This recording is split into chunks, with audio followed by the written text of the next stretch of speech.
Hi everyone, this is Board Games and Bourbon. I'm Glenn Flaherty, and right now I want to talk to you about the Zorro dice game by Pull the Pin Games.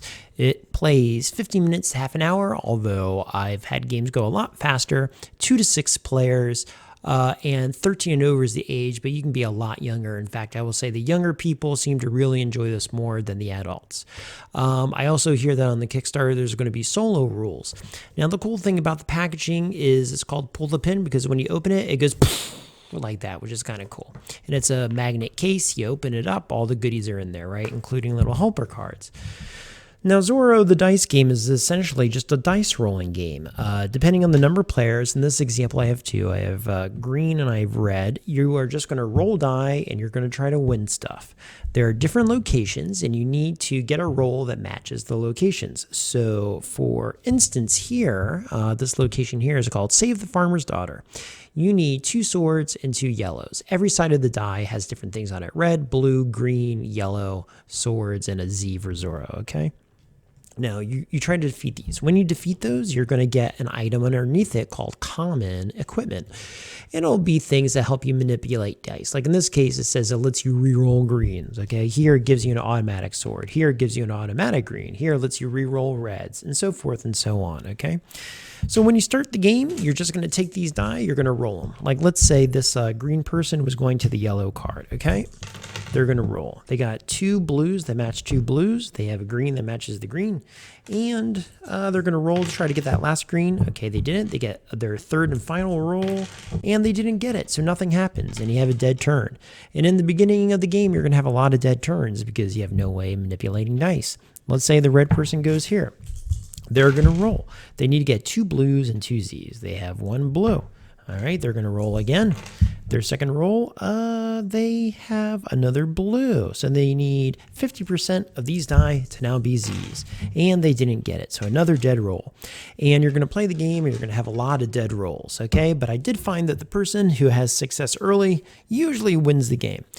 But anyway, let's just say the person here was successful. When they are successful, they get this card, they get this little benefit. In this case, they get a free sword for the rest of their future rolls. Something new comes out in the game, a new location. Then what happens is you keep going until someone gets 2 of the same color. When you get 2 of the same color, like 2 greens, you get a green die for yourself. And when the green die goes to you, then a scoundrel comes out. This is like the number 2 boss in the game. This is called the Band of Banditos. And these are a little harder than locations because they have a little effect that makes it harder to win. You still need 4 die, but it says here you may only save 1 die from your first roll. Okay, so everyone gets a shot at that. So let's just say the red person goes there. The red person's going to roll.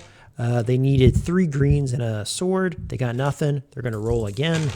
They have a sword, they have 1 green, and they need half of these die to be that. They didn't get it, okay? But then the green person gets to go. But the green person already won a green die, so they're going to go there. Okay, and what do they have here? They have a green, they have a power that gives them a free sword. They have a second green, so they're already there. So essentially, between all of this, they just need 1 green face on the die.